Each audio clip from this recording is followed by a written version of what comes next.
A sociedade brasileira está recorrendo cada vez mais ao judiciário.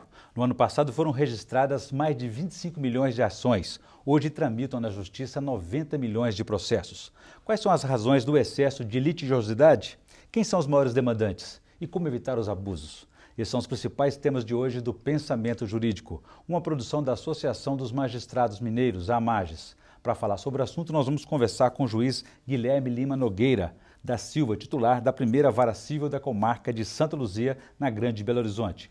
Ele é magistrado há quase 10 anos e já passou por 5 comarcas: Contagem, Santos Dumont, Itapecerica, Itajubá e Santa Luzia, onde está agora. Doutor Guilherme, obrigado pela presença, é um prazer recebê-lo aqui no Pensamento Jurídico, aí, nessa nossa estreia. Eu que agradeço, Ura. Teremos ainda os quadros Pensamento Universitário, em que estudantes de Faculdade de Direito me ajudarão a entrevistá-lo, hoje da Faculdade Newton Paiva. E também, no terceiro bloco, o quadro Pensamento Literário, em que eu só farei indicações de leitura para os nossos telespectadores. Doutor Guilherme, o nosso assunto, então, é o excesso, né, de processos aí no Brasil. Por que cresceu assustadoramente essa litigiosidade do brasileiro? Isso representa o que, afinal? Eu acho que não existe uma resposta única, né? Para nada em direito a resposta é sim ou não, né? Mas eu acho que uma série de fatores pode ser considerada para esse aumento de litigiosidade. Nós temos que analisar, em primeiro lugar, Orion, o próprio governo, o próprio Estado, seja o governo federal, estadual ou municipal, é um grande cliente do judiciário. É o maior demandante, inclusive, segundo as pesquisas, né? É o maior demandante e demandado, né? Tanto no polo ativo, como credor de débitos fiscais, como no polo passivo, de questionamentos referentes a esses débitos ou referentes ao INSS principalmente. Então eu acho que existe uma primeira coisa que tem que ser pensada é uma melhor regulamentação da questão tributária brasileira e da questão ligada ao direito previdenciário. A gente vê um representante de uma determinada, do INSS de uma determinada cidade entende de uma maneira e de uma cidade vizinha entende de uma maneira distinta. Então, as próprias partes, os próprios... Isso sem só uma observação, sem deixar de registrar que a questão previdenciária é um assunto federal, que a Justiça Estadual teve que assumir também. Perfeito. A Justiça Federal trata de todas as questões envolvendo a União e suas autarquias. Como a Justiça Federal não tem a estrutura necessária para alcançar todos os municípios, né? Vamos pensar o estado de Minas Gerais, cada cantinho do estado de Minas, a Justiça Estadual é quem assume essa responsabilidade em primeira instância, ou seja, nós juízes estaduais acabamos tendo essa dupla responsabilidade. Esse ônus aí, né? Agora, pode-se dizer hoje que esse excesso de litigiosidade no Brasil representa, ao lado da morosidade, um dos maiores problemas do judiciário brasileiro? Eu vejo que sim, eu acho que a questão é extremamente abusivo o número de processos que são levados para o judiciário, no sentido de que existem questões que não necessitariam ser levadas para o judiciário. Por exemplo?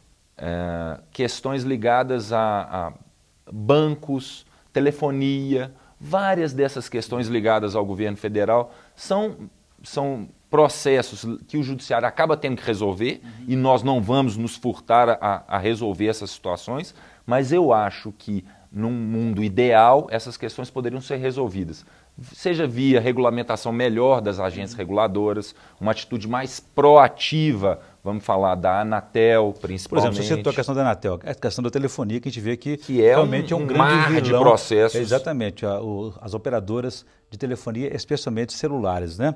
Agora, quando o senhor avalia o seguinte, que esse excesso de litigiosidade nessa área, por exemplo, teria alguma relação com a insegurança jurídica, com o excesso de leis?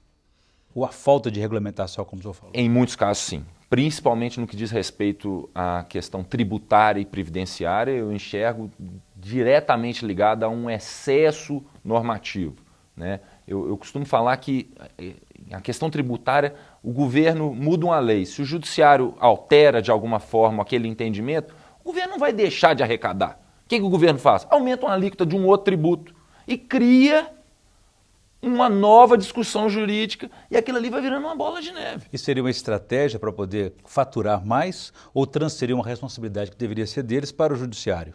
Eu entendo que é uma maneira de uma despreocupação com a questão do judiciário. Eu enxergo que o administrador público brasileiro não enxerga o judiciário como um poder do Estado custeado pelo povo. Então, nós temos que lembrar que a verba do judiciário é dinheiro do povo, assim como a verba do executivo.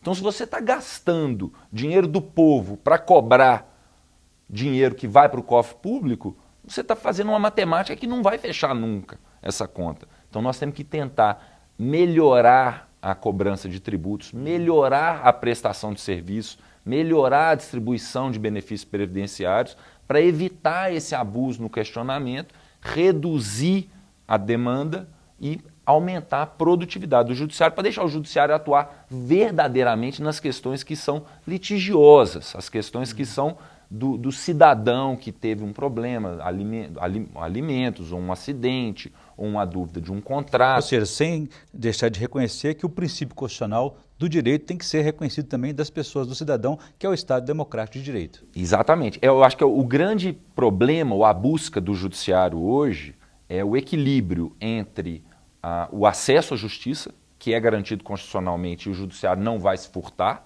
a prestar esse serviço, com uma limitação ao abuso nesse demandismo.